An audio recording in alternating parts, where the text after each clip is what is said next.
Este podcast contém conteúdo criminal não recomendado para crianças ou pessoas mais sensíveis. Porque, na verdade, quem desaparece é pobre. Rico vai para Nova York. Essa é a realidade. Essa é a real. Se você não é persistente no trabalho, você não põe o seu Misael na cadeia. Porque não adianta só falar, tem que provar. Mas aí quando abre tudo e vê que o corpo não tava, eu vou achar merda. Foi em 2012, quando produzimos este episódio do caso Mércia Nakashima, que descobri a diferença entre a Delegacia de Desaparecidos e a Delegacia de Homicídios. Essas duas delegacias fazem parte do DHPP de São Paulo. DHPP significa Divisão de Homicídios e Proteção à Pessoa. No início deste podcast, você ouve dois homens, o irmão de Mércia, o Márcio Nakashima, e o Dr. Antônio Lin, que liderou as investigações do que, no começo, era o desaparecimento de Mércia. Foi o Dr. Olim que me explicou que sem um corpo não há homicídio. Sem um corpo, a pessoa é classificada como desaparecida, pelo menos na letra fria da lei. O caso do goleiro Bruno foi um divisor de águas que, mesmo sem o corpo de Elisa Samúdio, Bruno e seus cúmplices foram condenados pelo homicídio de Elisa. Se o corpo de Mércia não tivesse sido descoberto, Misael, o namorado que matou a jovem advogada, teria sido preso? Bem, como a vida não traz realidades paralelas, prefiro focar no que realmente aconteceu. Misael foi preso. E foi preso porque o corpo de Mércia foi localizado graças às investigações minuciosas da equipe do Dr. Olim, que não só encontrou Mércia, como conseguiu reconstruir tudo o que aconteceu naquele dia 23 de maio de 2010. A tecnologia foi uma aliada da polícia, que juntou peças importantes deste quebra-cabeça usando as antenas de celulares da época. Mas não vou dar muito mais spoiler aqui do que o Dr. Olim vai contar pessoalmente neste podcast. O que devo antecipar dessa história aqui é que o caso Mércia Nakashima, morta aos 28 anos, começa como o caso de uma mulher desaparecida e termina como um homicídio motivado por uma relação amorosa cheia de mágoa. Eu sou Beto Ribeiro, roteirista, entrevistador e ao lado de Carlo Albuquerque, diretor do Investigação Criminal. E assim como a série, este podcast também é produzido pela Media Land.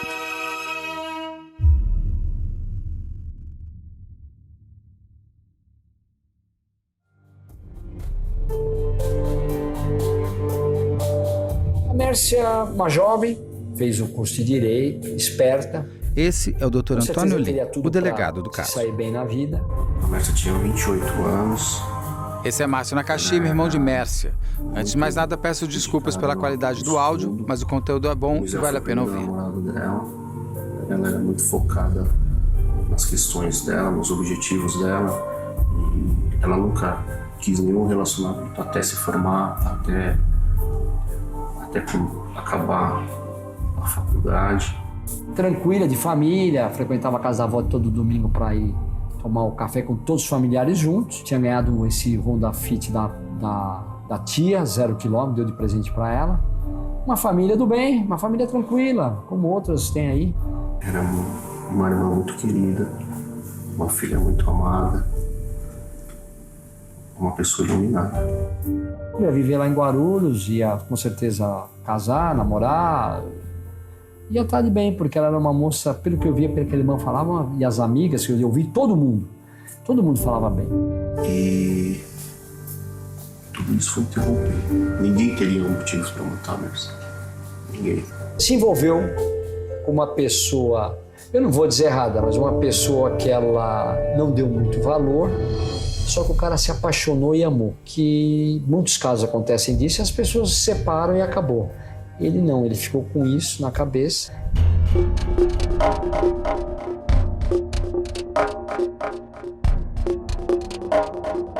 O Misael, ele era advogado.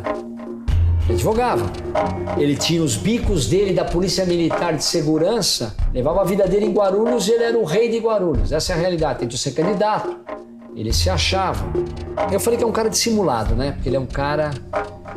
Conversando com ele, ele subestima a inteligência das pessoas também. Se ele sentar aqui e contar a história dele, você vai achar que ele é vai achar que ele é santo. Ele tem uma mente bem perturbada, ele é um psicopata. E ele conta a história de que a família o rejeita por ele ter tido uma deficiência na mão e porque a família trata ele diferente, porque ele veio, conseguiu estudar e a família dele é bem humilde, não tiveram a mesma sorte que ele, a mesma oportunidade. E ele reclamava muito dos irmãos, reclamava muito de todo mundo da família dele, e que nunca havia tido uma festa de aniversário. A minha avó, coitada, se comoveu com isso, resolveu fazer um aniversário para ele, reuniu minha família inteira, mandou o convite para que ele entregasse, que nós não tínhamos o contato da família dele, entregou os convites para entregar para a família dele, e aí ele pegou e falou: eu não vou trazer meus irmãos, não vou trazer minha família, porque eu tenho vergonha deles. Ele chegou a esse ponto também, tudo por amor a Mércia, mas ao mesmo tempo ódio, amor e ódio. Então, ele é um cara que ele viu que não tinha mais chance, então por que ela vai viver? Ela está se achando? Eu vou matar e acabou.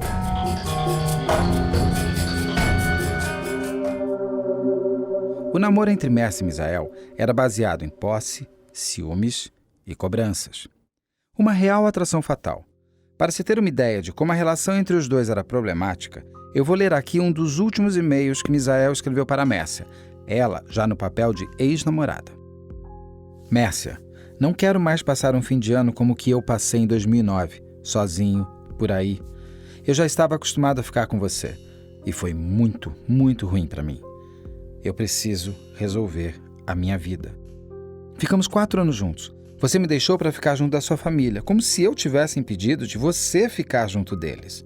Eu sempre lhe disse que eu queria uma família. A partir de agora, peço que você não me procure mais. Por isso, peço que siga seu caminho com suas mentiras, suas desculpas quando quer se afastar de mim, suas dissimulações achando que eu sou um idiota.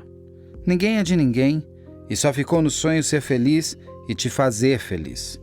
Você nunca me amou de verdade a ponto de você enjoar de mim e me descartar como se eu fosse um objeto. Você foi e vai longe demais e aproveita deste cara aqui que te amou muito e agora não quer mais sofrer por você um dia sequer, porque você não merece mais. Quando saímos juntos, tem medo de alguém nos ver, fica toda preocupada como se devesse algo. Ser amante de ex-namorada também não é bom. Talvez fosse se eu estivesse no seu lugar. Você era a pessoa dos meus sonhos e você transformou em pesadelo. Tudo que eu queria era ser feliz. Só isso. Nada mais. Pois quando eu cuidava de você, eu cuidava com amor, com carinho, mas esse seu coração duro nunca foi grato a mim. Sempre abri as portas tanto da minha casa quanto do meu coração para você, mas sempre tive em troca mentiras, descaso, agindo com muito mistério comigo, fazendo tudo às escondidas. Qualquer hora, as suas mentiras e dissimulações serão desmascaradas. Eu só preciso de coragem para isso. Misael. Eu acho que a rejeição dela com ele fez ele tomar esse ódio mortal dela. Então tem vários e-mails que mostram isso. A Mércia não conhecia o Misael, né? A Cláudia estudou na Universidade de Guarulhos e o Misael também estudou lá. E o Misael pediu ajuda para a Cláudia, dizendo que ele tinha um sócio, o sócio havia saído do escritório e que ele não conhecia muito direito trabalhista e que no escritório havia ficado bastante processo. E aí ele pediu ajuda, ela falou: vou fazer o seguinte, eu vou te apresentar a minha irmã. E foi aonde a Mércia havia acabado de se formar. E foi onde ele conheceu a Mércia. Resolveram conversar e chamou a Mércia para a sociedade. E foi trabalhar no escritório da Misael. Só que as coisas foram mudando de acordo com o comportamento dele, né? A Mércia era bastante comunicativa, ela conversava bastante com as minhas primas. E a Mércia começou a ficar diferente, né? Aí passar ela nas festas, enquanto o Misael não chegava, ela brincava, conversava com todo mundo. A partir do momento que o Misael chegava, aí eles escolhiam um cantinho, uma mesa separado, ele colocava a cadeira dela ao lado e ela ficava ali, não mais levantava, só respondia quando iam lá conversar com ela, mas a Mércia era outra pessoa. E todo mundo começou a perceber isso.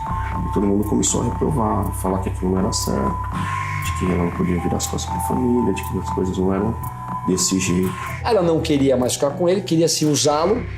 Usava o quê? Usava quando precisava. Se não precisasse, não ligava para ele. Aí quando precisava, então ele sempre arrumava um jeito de falar com ela. Como isso? Oferecendo alguma coisa, tem um trabalho, foi fiador dela para ela ter um escritório novo. A pressão familiar fez com que ela se separasse dele. Irmão parou de falar com a Mércia, já não se falavam mais por causa do seu Misael, entendeu? Quer dizer, a família não queria mais o relacionamento. E isso, o Misael sentiu-se o quê? Rejeitado. A pior coisa que tem é a rejeição. Ele era muito ciumento, ele perseguia a Mércia, e onde a Mércia estava, ele ia atrás, não importa onde fosse, né? Como fez no dia da Mércia ter desaparecido semanas antes, ele também já esteve cercando, visitando para saber se ele for, se a Mércia estava na casa da minha avó, ele ligava, tô na casa, e ficava rodando com o carro em torno da casa da minha avó para ver se o carro realmente estava lá. Ele era bastante ciumento. Uma das maiores lendas urbanas, para não usar aqui o termo fake news, que existe na área policial é sobre pessoas desaparecidas. O que torna, afinal, uma pessoa ser classificada como desaparecida? Muitos vão responder que é a pessoa ter desaparecido por 24 ou 48 horas. Não. O que faz alguém se tornar desaparecida é ela estar fora do seu cotidiano, da sua maneira de ser. Se alguém que você conhece, que sempre atende o telefone e não está atendendo, você não precisa esperar 24 horas para dar queixa do seu desaparecimento.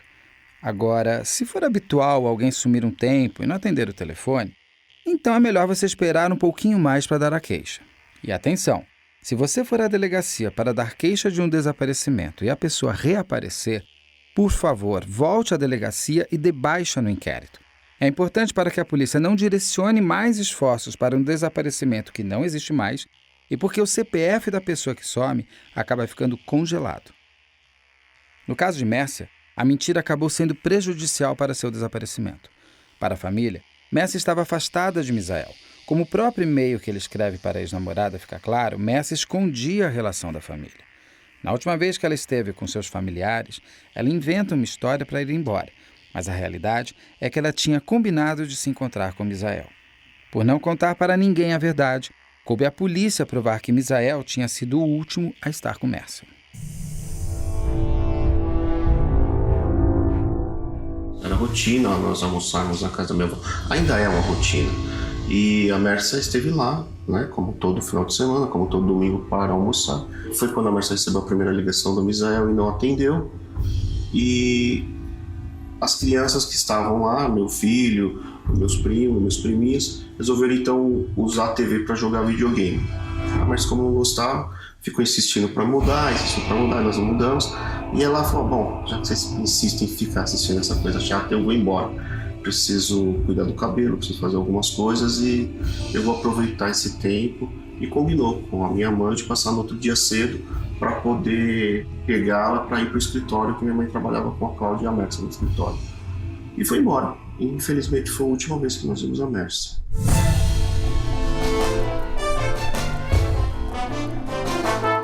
No outro dia ela não apareceu pela manhã e nós ficamos aguardando. Minha mãe ficou aguardando, inclusive ela ligou para a Cláudia, minha outra irmã, para saber por que a Mércia não tinha chegado. E a Cláudia falou, mãe, eu saí de manhã e não falei com a Mércia. A Cláudia saiu do trabalho e foi até em casa de encontro com a minha mãe. Conseguiu falar com ela? Não. E aí nós começamos a tentar falar com a Mércia, né, inúmeras vezes, reiteradas vezes, e nada, sem conseguir, sem sucesso. Passou o dia, nós, né, tentando ligação, tentando contato e não conseguia. O caso era de Guarulhos, mas como a família insistiu muito, a Divisão de Homicídios de São Paulo assumiu o caso e essa delegacia eu era titular e eu assumi esse caso. E intimei o senhor Misael a vir para São Paulo. Eu li o depoimento dele e chamei ele a primeira vez. A primeira vez ele veio com 2 advogados, logo 2 amigos dele. Chegou lá, como eu digo, de sapato alto, se achando, já chegou, que me chamaram aqui, por que eu estou aqui, sou advogado. No primeiro dia ele já começou a ficar um pouco nervoso, porque eu perguntei para ele se ele tinha seguro no carro dele. E eu perguntei o carro que ele tinha, eu tenho uma Sportage, não sei o quê. Eu falei que o senhor tem seguro no veículo? Eu falei, lógico que eu tenho um carro. Aí ele falou até o valor do carro, você acha que eu vou andar sem seguro? Eu falei, senhor, vá com mais calma. O senhor está numa divisão de homicídios, uma delegacia de polícia, o senhor mantenha-se a calma, que eu só estou lhe perguntando, mas nisso, por que eu já perguntei? Porque eu já levantei a seguro dele se o carro dele tinha rastreador, que nem ele sabia do rastreador. Porque esse rastreador foi colocado pela Mércia. Para o seguro ficar mais barato, A Mércia, na época, estava com ele de sócia, colocou o seguro do carro e colocou o rastreador. Foi a grande mancada que ele já começou a dar. Se ele soubesse que o carro dele tinha rastreador, ele não teria usado esse carro no dia do crime. Então já começou aí um ponto falho dele, que é aquilo. Não existe crime perfeito. Então ali eu já peguei e fiquei quieto. Ele não entendeu por que eu fiz essa pergunta. Chegou logo depois de 3 horas, já veio todo o carro dele no dia, de 3 dias antes eu pedi, depois eu pedi 40 dias antes, onde ele frequentava muito, onde ele andava, para ver se era normal ele fazer esse percurso que ele fez no dia do crime. Até então eu não sabia que ele tinha matado a Mércia, que tinha sumido com a Mércia. Aí eu falei, vou intimá-lo de novo. Aí eu falando com ele, não, eu vou, tal, já vi que ele já estava nervoso. Aí eu mostrei, sem ele menos esperar, eu falei, mas vem cá, no dia 23, o que o senhor fez? Aí ele começou a contar, eu falei, mas peraí, mas seu carro ficou parado no horário, tanto horário, o senhor ficou parado no hospital das 18h40 até as 22h35. O que o senhor ficou fazendo? Foi aí que ele viu que ele não sabia do rastreador. Aí começou já as mentiradas, porque a pessoa pega de sopetão, que nem um ladrão quando vai te assaltar, ele te pega sempre você na infragilidade que você tá tranquilo. Ele não te pega se você estiver esperto, ele não vem. Mesma coisa, ele não esperava. Aí começou a investigação, eu já peguei o inquérito que iam instaurar em Guarulhos, já falei, traz tudo pra cá que aqui tá mal contado. Mas uma coisa é você achar que é ele, outra coisa é você provar que é ele. Uma coisa é você saber, certeza que ele deve estar atrás disso, mas mostrar ele na cena do crime. Mércia sai da casa da avó no domingo e nunca mais é vista. Ela dirige a seu Honda Fit e o carro também some.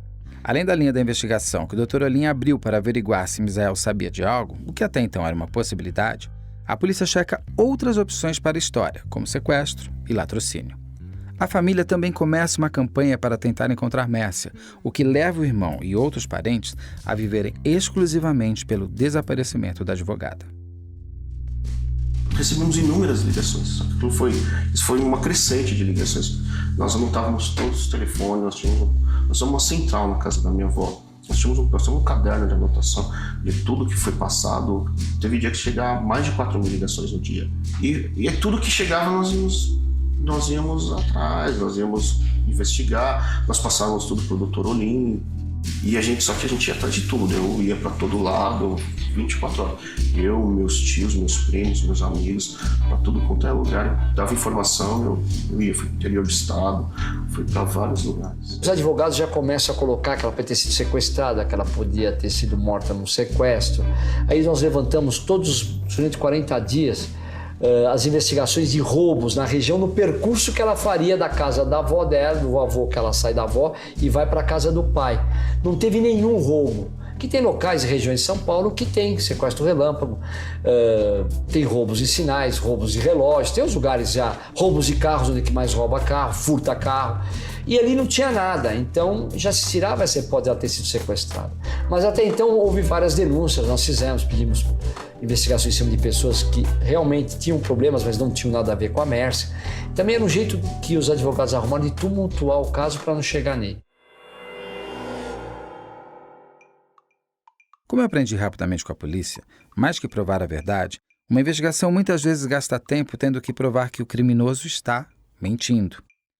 Motivação, dinâmica do crime, linha do tempo são fundamentais para se provar que o suspeito é culpado, principalmente se não houver uma confissão. E colocar Misael no local do crime era o elemento fundamental que o Dr. Olim mais tentava encontrar. No caso de Mércia, além de colocar Misael no local do crime, o delegado também precisava encontrar o próprio local de fato, onde tudo teria acontecido, porque Mércia ainda estava desaparecida e não morta.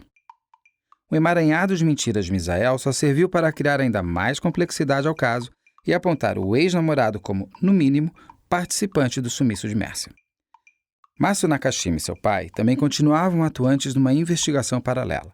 Checando todas as informações que chegavam pelo seu disque denúncia particular, o irmão de Mércia seria em breve surpreendido com uma pista fundamental para ligar todos os pontos dessa história. Eu tinha a convicção que eles tinham desaparecido a Mércia, não tinha corpo. Até então, ela sumiu. Tudo levava a crer as mentiras dele, porque o carro parado durante 3 horas e meia no local. A história de uma menina de programa, mas uma menina de programa que ele ficou 3 horas e meia e na primeira vez ele não sabia o nome, se ela era loira, se ela era casada, se ela era morena, nada. Uma hora ele pagou, uma hora ele não pagou. Aí um dia eu pego ele com o advogado, coloco ele dentro do carro. Hoje é domingo de manhã, o que o senhor fez? E em cima do quê? Do rastreador do carro. Eu falei, não, vamos lá, vamos sentar no seu carro. Aí eu pus a viatura e eu sentei ele e o advogado. Esse Misael, ele suava. O advogado não tinha mais os nó da gravata de puxar, porque você via que cada hora ele não tinha mais o que inventar, porque ele não esperava nunca. Então nós saímos da casa dele, de manhã ele passa na casa da filha, bate e tudo. Até então o que interessava é bater o rastreador bonitinho, passa no escritório.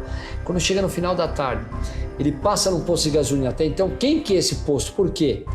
Passei para abastecer.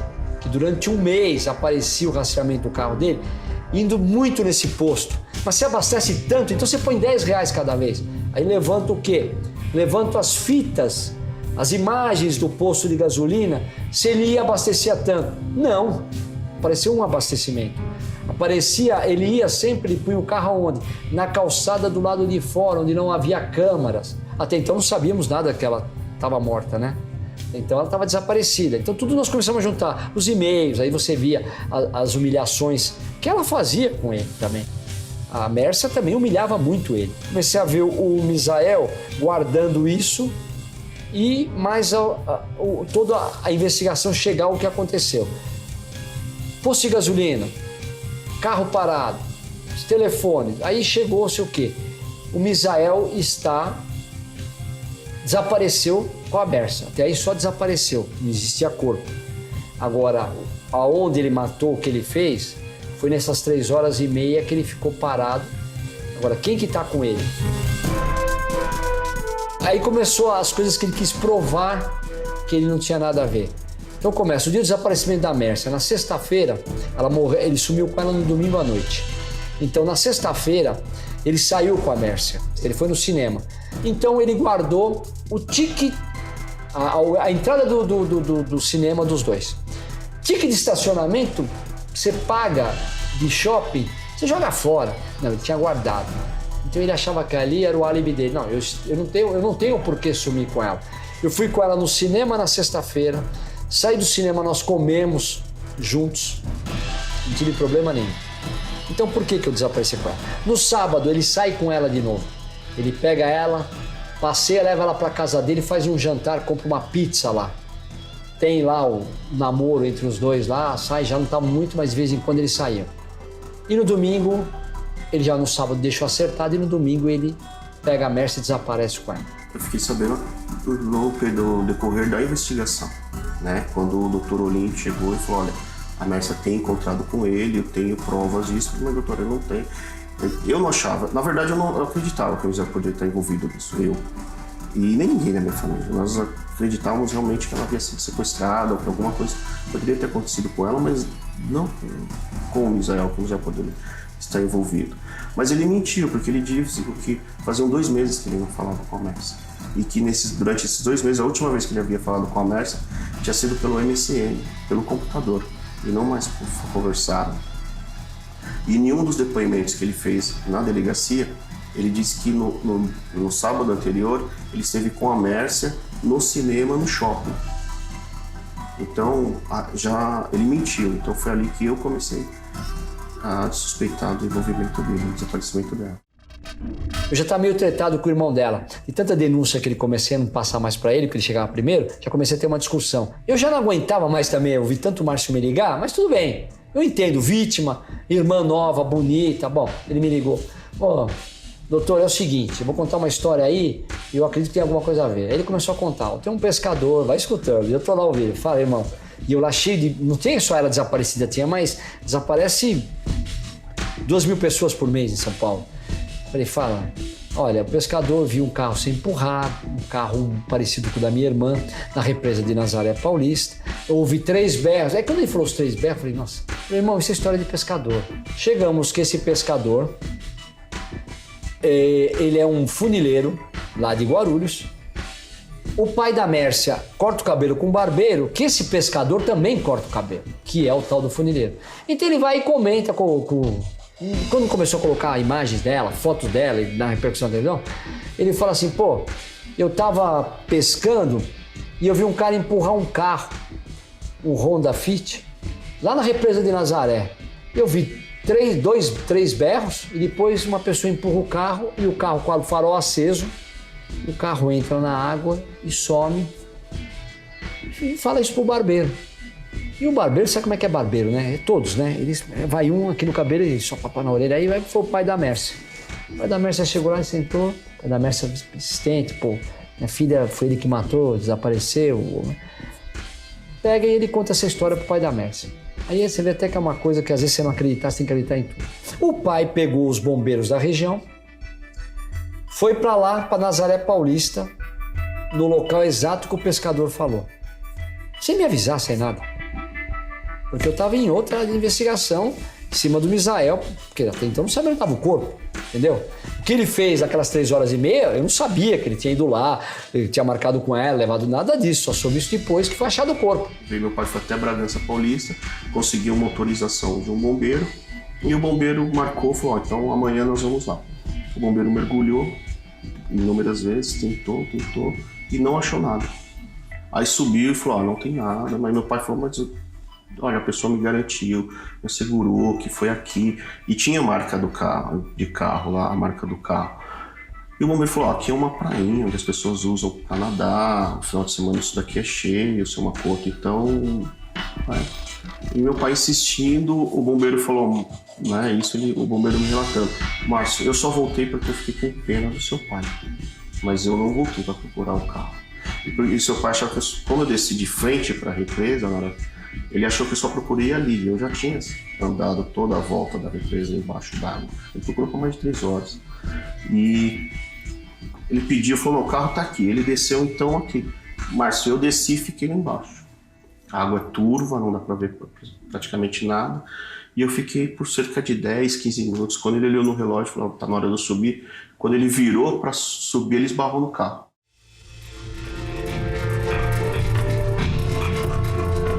Vai lá o bombeiro e procura e joga. Tanto é que aparece o carro amassado no teto. Por quê? Porque o bombeiro solta um negócio de concreto que ele sente quando bate.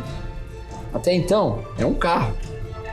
Sobe o carro. Aí eu corro pra cima do carro, me seguro, porque eu achava que a Márcia estava ali naquele momento. Então eu corro, aí quando eles levantam e eles olham dentro do carro, e quando o bombeiro abre o porta-malas, ele teve um colchonete enrolado. Aí foi onde o bombeiro tomou um susto, e aí me pegaram, me levam para outro canto, aí isolam tudo, me levam para outra parte. Eles achavam que o corpo poderia estar enrolado naquele colchonete.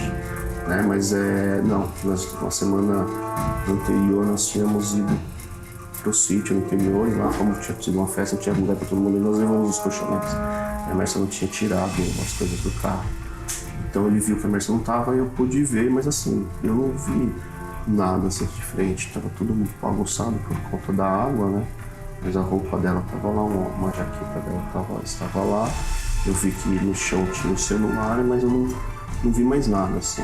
Eu sei que depois foi colocado um boné, né, tinha outras coisas. Até os advogados falam de uma bituca de cigarro que estava lá dentro, mas isso aí não. Achou-se o carro, tirou-se o carro, não se achou-se o corpo. E achou-se o corpo no outro dia, que o corpo sai, vai fachado do lado de onde estava esse pescador, que foi um outro pescador que anda por lá que achou o corpo. Que mexe o carro, ela sai pela janela. Por isso que ela não foi localizada dentro do carro, porque ela ficou no carro, ela morreu afogada. O corpo era 15 dias debaixo da água, o corpo não... só a roupa. Ela já estava completamente diferente, não tinha nada a ver, ela não tem o rosto, os peixes comem o rosto da pessoa. Não tinha olho, não tinha nada, estava toda branca. Parecia um boneco de cera. Essa é como foi achado. Uma foi morta e ficou dentro d'água. Esse é o Dr. Ricardo Christoph, legista do caso. Um processo conservativo natural, chamado saponificação. Começa a putrefação, mas num ambiente úmido, pouco ventilado, meio abafado, e a água úmida demais, né? Ela está um processo de saponificação que forma uma adipoceira, que chama, e conserva, às vezes em parte ou todo o corpo, as feições, a estrutura originária. Aí começou a investigação a chegar no Misael mais rápido, porque aí se achou o corpo. Então já tem-se o corpo, não tem-se o assassino. Tem só o quê? suposto. Estamos investigando. Até aí ele só está na investigação. Daqui a pouco este crime vai ficar mais claro para você. Para não perder o suspense da investigação, mas para você já entender melhor o que vem a seguir, eu vou parar um pouquinho e explicar algumas coisas. O Dr. Olim começa a investigar onde Misael estava durante os dias que antecederam o crime, o dia do sumiço de Mércia e alguns dias posteriores. Através das herbes, que são as antenas de celular, a polícia foi desenhando o cotidiano de Misael. Você sabia que quando o seu celular está ligado, você vai mudando de antenas de acordo com a região por onde passa? Pois é. Uma coisa meio João e Maria, mas ao invés de pão e pedra, o caminho é marcado pela tecnologia, pelas antenas de celulares. Misael também tinha o rastreador do carro, mostrando por onde ele tinha circulado. Ou seja, suas mentiras começaram a cair uma a uma graças aos rastros que ele mesmo tinha deixado. Dr. Olim percebe que alguns dias antes da morte de Mércia, Misael para seu carro sempre numa mesma rua, que, como já sabemos, ele dizia que ia abastecer o carro. Foi exatamente essa ação estranha que leva a polícia a descobrir que Misael sempre ia a esse lugar para encontrar Evandro, o segurança do posto de gasolina. Aí começa essa investigação mais pesada. Achou-se o corpo, então agora é certeza que mataram a Mércia. Começamos a ir em cima do posto de gasolina, mas por que ele vem tanto? Não, porque tem o segurança aqui, o Evandro, que é amigo dele, que ele vem sempre falar com ele. Eu não conhecia, eu não sabia bem, não conhecia o Evandro, ninguém conhecia o Evandro.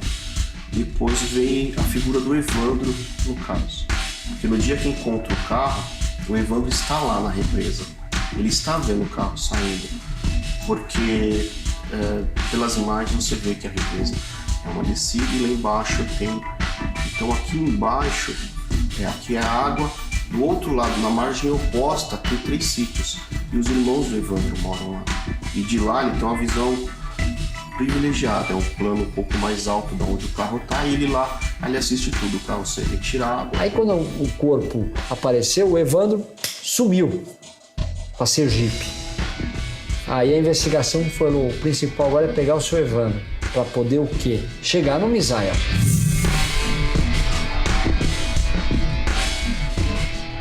Pegamos o Evandro. O Evandro usa um telefone, eu fiquei com essa interceptação comigo. Aí cai uma ligação, eu peguei, atendi, aí Caio viu o número Sergipe. Até então eu sabia que esse telefone ele estaria usando ele.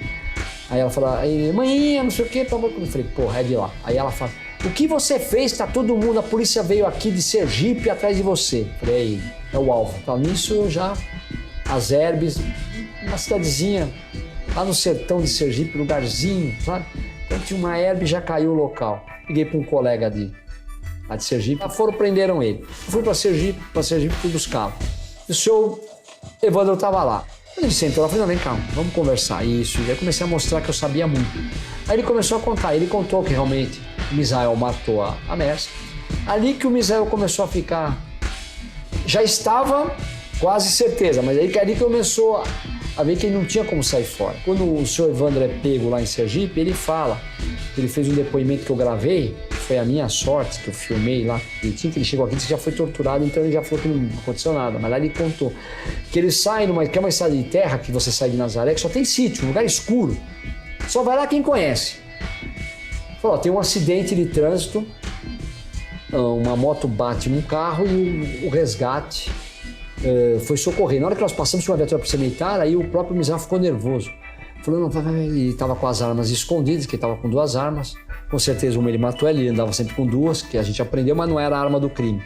Falou, não, vai, abre o vídeo que eu falo, tudo bem, foi embora. Então isso diz o quê? Mostra o horário, mais ou menos, bate a saída. O Evandro quis mostrar que ele foi só buscá-lo. Depois ele voltou atrás, que eu que inventei essa história da PM. Eu fui levantar o BO, tinha. Naquela estrada nunca passa policial militar lá, só se for chamado. Que é só sítio. Ninguém vai lá pra nada, ninguém atravessa a rua e vai morrer atropelado. É que o cara saiu do sítio de repente com a moto e um Uno vai e atropela ele e lá ele ficou. Então isso já bate com a história, já mostra mais uma vez o quê? O Evandro e o Misael próximo aonde? A cena do crime. Esse é o áudio depoimento de Evandro quando ele é encontrado. Conta a real que você sabe. Ele falou, marcou onde? Falou que ela ia se encontrar com ele na geral. Ele tinha certeza que ia se encontrar com ela no meio. Quando você saiu de lá, foi levar ele até o hospital, né? Ele falou, Me leva pro meu carro, foi isso? Me leva pro meu carro. Quanto tempo demora mais ou menos, lá do Mataburro até o Hospital Geral? Creio que quase 1 hora. Dá para conversar muita coisa. 40 e poucos minutos. Dá para conversar muita coisa. E qual seria o assunto da noite? Mas ele não fez muito comentários, né? Ele só estava pasmo e falou assim, me leva rápido, eu quero ir para casa tomar um banho, pegar meu carro. E não veio comentando muita coisa. Estava paradão, né? Paradão. O que ele pediu para você não comentar nada com ninguém, te ameaçou? Ele falava que não comentava nada com ninguém do que eu tinha visto, do que eu sabia. Tá? Você não viu nada, você não sabe nada. Tá? Então, como ele sabe que eu sei, ele vai fazer isso tudo, se puder, vai me fuder.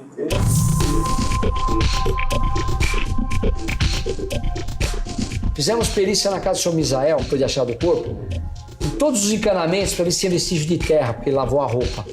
Eu entrei com a perícia, tinha os sapatos, roupas e tal. Eu tenho uma mania, todas as pessoas eu tenho mania de olhar sapato. Então o cara chegava lá, ele sempre estava com o mesmo sapato. Ele ia lá com os ternos dele, mas sempre com aquele sapato marrom. No dia de ir na casa dele, nós pegamos uma jaqueta e tal, e tinha uns pares de sapato. Eu falei, pega esse sapato aqui, vamos levar para a perícia. E algumas coisas que nós pegamos. Na casa dele não se achou nada. A roupa dele deu alguns fragmentos de osso. Quando ele dá um tiro nela, ele estoura aqui a mandíbula dela. Então tem uns ossinhos que deu na roupa dele, entendeu? Nas roupas que nós pegamos na perícia. Esse sapato dá aquela alga que só dá naquela represa. Ele lavou o sapato, porque ele entra na água para empurrar o carro. Ele sai de lá, da represa, depois da morte, ele pega o seu Evandro, sai com o Evandro, passa na casa dele, certo? E nesse caminho o que acontece? Ele, com certeza, trocou de roupa e foi buscar o carro dele, que ficou parado durante 3 horas e meia.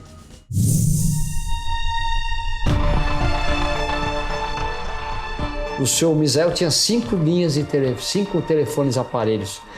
Ele e a Mércia. A Mércia também tinha vários telefones. Então eles se falavam com vários telefones, cada hora um. Isso, ela tinha 2 telefones, eram do escritório, né? Ela quis realmente acabar o contato, terminar tudo. E aí ele sempre descobria, aí sempre conversava, ela acabava trocando. E para chegar nessas réguas, eu peguei uma pessoa que trabalhou no sequestro há 14 anos. Ele é um cara que ele é só campeão mundial de xadrez de polícia. Então ele é um cara... Você dá uma régua de telefone para ele. O que é régua de telefone? São as ligações que as pessoas recebem. Ele pega um número, ele começa a ver, é uma memória, ele já falou, esse telefone já aparece em outro lugar. Então ele ficou estudando durante 42 dias só os telefones do senhor Misael e da Mércia. E nisso aparece um número que até então o Misael não apresentou para nós. E nós começamos a ver que esse número aparecia o quê? No dia da morte dela e algumas ligações da Bahia para o senhor Misael. Esse telefone, o que deu? Esse telefone levou o quê? O senhor Misael a falar com o senhor Evandro, que é o comparsa que ajudou ele. Porque se ele não tivesse outra pessoa, ele não conseguiria fazer o que ele fez. Então, para descobrir que tanto ele abastecia carro, não. Então depois a gente veio ver o que é. Não, ele ia acertar a morte da Mércia, que era para ter sido uma semana antes. Alguma coisa deu errado que ficou para o outro dia, no dia 23, que era uma semana antes, no dia 17, se me falha a memória, era um fim de semana que ele ia matá-la.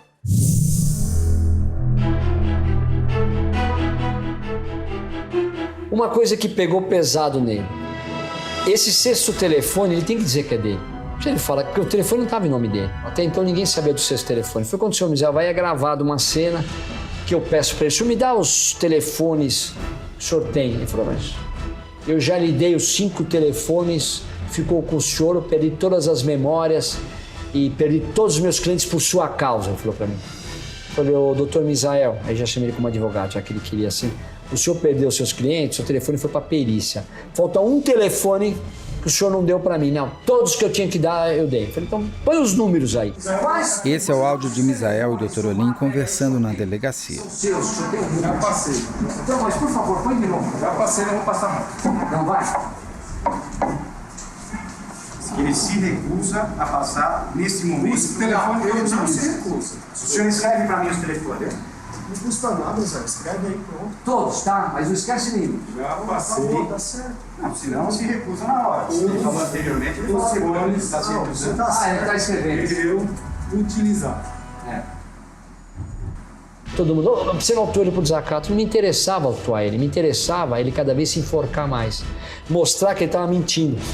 Eu tinha que provar, ele tinha que falar que o telefone era dele. Se ele não falasse que o telefone era dele, eu tinha que pegar a filha dele que ligava para ele, ser ouvida.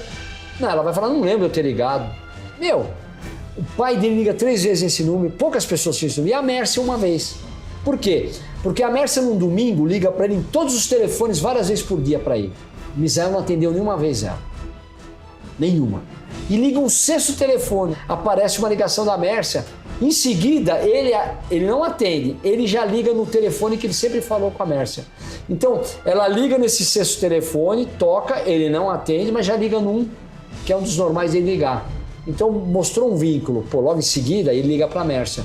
Esse 6º telefone era um telefone que foi comprado, segundo ele, em Bom Sucesso, dentro de um shopping, não existe isso.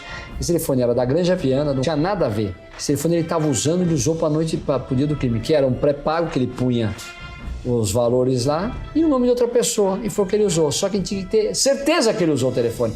Aí de tanto eu fazer uma pressão, mas esse telefone o senhor recebe 3 ligações da Bahia do seu pai, um da sua filha e um da Mércia. De quem que é esse telefone? Ah, esse telefone é meu. Eu esqueci, esse telefone eu comprei em Bom Sucesso. Falei, mas o senhor comprou em Bom Sucesso, não está em seu nome? Aí que começa a ficar aquela gravação, que ele começa a ficar nervoso, o advogado começa a ficar enrolado. Novamente, este áudio é de Misael e Dr. Olim conversando esse na mesmo delegacia. telefone liga para a Bahia, esse mesmo telefone liga para a sua ex-mulher, esse mesmo... Então, mas o senhor apresentou para nós? Não apresentei. Coloque aí. Pode ser Por que o senhor não apresentou? Eu lembro, no ano passado, não sei se foi em junho, foi em julho, eu comprei um chip numa loja. Põe aí. E o cara falou que só tinha aquele chip, mas já estava cadastrado no nome de alguém. Agora não, Quem que é a pessoa? não sei, tem mais. O senhor usou. Ela ligou. Tem mais. Mas o senhor usou esse telefone? Posso ter usado, se foi esse número aí, eu posso ter realmente. Eu não sabia nem mostrar. Aí nós provamos o quê? Esse 6º telefone. Aí eu falei, e o Evandro? Até então o Evandro nunca apareceu, não conhecia. Falei, mas no dia o senhor liga tanto, aí ele começa, não, o Evandro trabalha para mim, foi meu segurança. Aí que a gente põe o Evandro junto com ele na cena do crime. Aí a gente pede a prisão do Evandro, que a gente vai buscar em Sergipe. Por quê? Que a gente começa a ver que os dois estão juntos. Que esse 6º telefone foi o telefone que no dia só usou para o crime. Mostra ele no posto pegando o Evandro, mostra ele próximo à casa da avó. Quer dizer, ele vigiando ela. Depois o telefone nunca mais se falou. Esse telefone sumiu. Nunca mais telefone tocou, nunca mais telefone foi usado. Os outros não. Os outros ficaram todos desligados. Entendeu? A gente ia tentar pegar, ver onde ele ficou parado, alguns dá até, para ver as herbes onde eles estavam. Então não, só usou esse. A versão dele no domingo é essa. Aí a gente começa a seguir ele, vai na casa dele, vai ver a filha dele, ele volta para a residência dele, ele dorme à tarde, aí ele sai para ir para esse local. 3h30. Quando chega ali, no caminho, eu falo para ele, onde você pegou a mulher? A tal da menina de programa, Aí ele me mostra no caminho, aqui, onde ele parou. Ali, sábado, domingo, segunda, terça, quarta, é lotado de carro. Por quê? Domingo é lotado porque as pessoas embarcam, os carros passam todos ali para ir para o aeroporto. Ali nunca é vazio. Ele para num lugar que você não consegue parar o carro se os caras buzinar te encher o saco. A subidinha da ponte, que você passa por cima da pista e vai dar em Guarulhos, no hospital municipal. Ele para, ele vê uma pessoa ali atravessando, ele buzina, abre o vidro, a moça vem, enfia, entra no carro com ele, porque eu falei, você é um galã, então. Você é o Tom Cruise, tão lindo que você é, porque uma mulher entra tão rápido no seu carro, e ali, quem é que tá a pé ali? Não tem um ponto de ônibus, ninguém, em cima da ponte, sim, ali ninguém anda a pé. Então aí ele falou aquele local, então aquele lugar já mostrou que era uma mentirada. Aí ele vai, pega essa pessoa e fica lá durante 3h30, conversando, namorando. Nós acompanhamos a vida dele, do carro dele, nós puxamos rastreamento durante 90 dias. Então, e telefones, para ver que no dia do crime foi tudo diferente do que ele fazia no dia a dia. De manhã cedo ele aparece numa rua parado durante 15 minutos. Isso nos cafifou. Próximo ao quê? Nazaré Paulista. Por que ele ficou 15 minutos parado? Ele fala que vai lá, vai numa feira, e realmente depois ele dá uma carona para uma moça que ele conheceu lá que estava com a filha, e realmente ele é meio galanteador. Ele pegou essa pessoa mesmo e levou até em casa. Aí por que ele foi lá de manhã? Ele foi na feira? Porque o seu Evandro faz bico nessa feira.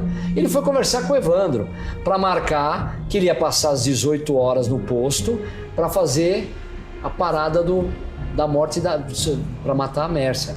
Aí o Evandro fica lá e ele vai com o carro. Por quê? Para a porta da casa, longe, com um carro diferente, que se fosse com o dele já conheciam, e fica de olho quando ela sai da casa da avó. Então, nisso, com certeza, ele já viu que ela saiu. Ele volta, pega o seu Evandro, leva para o hospital. O Evandro, aí a gente não tem se ele foi atrás ou não, acredito que não. Só falou, vai me buscar tal hora em Nazaré. Ou pode ser até que ele foi atrás. Ele já tinha montado mais ou menos um horário com ela, ela passa com o carro dela, ela vai dirigindo. Por que Nazaré Paulista? Porque o Misael e a Mércia, esse é um lugar... Eu vou te falar uma coisa, ali casais vão namorar, mas você viu a imagem, é um lugar escuro, perigosíssimo. Se você me perguntar como que ele levou ela para lá, levou porque ela já conhecia o local com ele. Então falou, vamos lá, vamos namorar lá, ver o luar, sei lá, que é na represa. Então, porque ela não... Eu acredito que ela não tenha sido forçada e dirigindo toda aquela estradinha até lá. Acho que ela foi na boa. Como várias vezes eles já foram lá e namoraram lá, transaram naquele lugar. Então ela vai e sobe, ela dirigindo, porque o banco está na posição dela, porque o Misael é um cara grande, jamais o banco estaria. E o outro banco para trás. Tudo isso a gente viu na perícia. E vai para aquele local. Lá ele dá os tiros, que ele dá 2 tiros nela, né? Um tiro dela pega aqui, que é o primeiro tiro que ele arranca, aqui pega bem na mandíbula, que ele arranca isso aqui dela, o primeiro tiro. O outro tiro, com certeza, ela faz assim com a mão, entra, fura a roupa dela e pega no braço e vai para trás. Esse tiro aqui não matou ela. Esse tiro, na verdade, ela ficou viva. Só foi aquele que é o que o pescador escuta, né? Que está por lá. Porque na hora que ele dá o tiro nela, ele jamais ia imaginar que no lugar daquele ia ter uma pessoa pescando do outro lado da represa e com uma vista assim maravilhosa, porque nós fizemos a reconstituição, ele não enxergava nada, e o pescador, para ver como ele enxergava, eu mandei a pessoa que estava fazendo a reconstituição, ó, se abaixa. Agora, como é que tá a pessoa? A pessoa se abaixou, ele enxergava. O senhor Misael dá o tiro nela, 2 tiros, ela não morre, que ela morre afogada. Ele sai do carro, que essa pessoa viu um vulto numa pessoa descendo, e empurra o carro para a represa. Ele empurrou do lado de quem conhece a represa. Se ele empurra um pouco mais para a direita, nunca mais se acha esse carro. Empurrou o carro, desceu uns 6 metros, parou num barranco. Esse pescador viu, foi jogado o carro lá, ele sai, sobe e pega o Evandro e leva ele embora.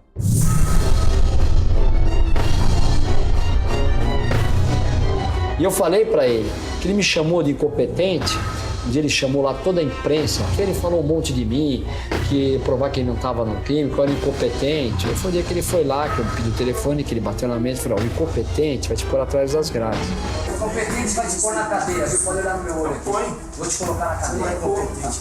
Tá? O incompetente vai te colocar na cadeia. Por favor, também vamos partir agora só falar de juízo. Eu não vou falar mais nada aqui. O senhor está me ofendendo. O senhor está me ofendendo. Ele foi condenado a 20 anos. Ele não acabou acontecendo a ocultação de cadáver, porque ele jogou na água, ela já não morreu com o tiro, aí seria ocultação. Quando ela morreu afogada, na lei não entra a ocultação de cadáver. Então diminui, nada é 4 anos a mais. Então o juiz foi muito em cima da lei e deu esses 20 anos para ele, 19 pro Evandro, né, na contaria, que foi pesado, né? Foi bem pesado também. Mas você pensando bem, não é pouco. Você fala assim, pô, ele vai ficar 6 anos e vai embora? Bom, não sou eu que faço as leis. Eu sei que eu pus ele atrás das grades. Meu pai sofre com isso até hoje. Minha mãe toma remédios até hoje, por conta de tudo isso. A vida muda muito. É difícil. Né? Ninguém conseguiu superar. Ninguém conseguiu, seguir em frente. Eu tenho uma tia que entrou numa depressão muito profunda e quando foi em fevereiro desse ano ela faleceu. Ela matou uma família inteira. Em 2017, Misael teve sua pena aumentada para quase 23 anos de prisão. Lembrando que à época do crime ainda não havia a lei de feminicídio. A lei considera feminicídio quando o assassinato envolve violência doméstica familiar menosprezo ou discriminação à condição de mulher. Para se ter uma ideia da importância do feminicídio como agravante de pena, um homicídio simples tem entre 6 meses e 20 anos de prisão. O de feminicídio, homicídio qualificado, passa de 12 a 30 anos de detenção. No entanto, parece que os homens que preferem matar mulheres apenas por serem mulheres não tiveram seu alerta ligado após a promulgação da lei em 2015. Em 2019, para se ter uma ideia, comparado a 2018, houve um aumento de 7,2% de assassinatos decorrentes de violência doméstica ou motivados pela condição de gênero, que são características do feminicídio. Em 2019, 1.310 mulheres perderam a vida apenas por serem mulheres. Para ver as imagens deste caso, fotos do local do crime e da perícia, assista a este episódio no Investigação Criminal. Para isso, acesse nosso canal no YouTube, youtube.com/op Operação Policial, youtube.com/op Operação Policial. No próximo podcast, eu converso com um time de estudiosos da mente sobre o que leva um homem a agir como Misael Bispo. O que é, afinal, crime passional? É possível mesmo alguém matar por amor? Ou esse amor seria, na verdade, posse, perversidade, prazer em subjugar alguém? Não perca! Não deixe também de seguir a produtora da série, a Media Land, nas redes sociais. É sempre @MedialandPlay. O podcast Investigação Criminal está disponível nos aplicativos Spotify, Apple Podcast, Google Podcast, Castbox, Deezer. Não deixe de seguir a gente para não perder nenhum novo episódio.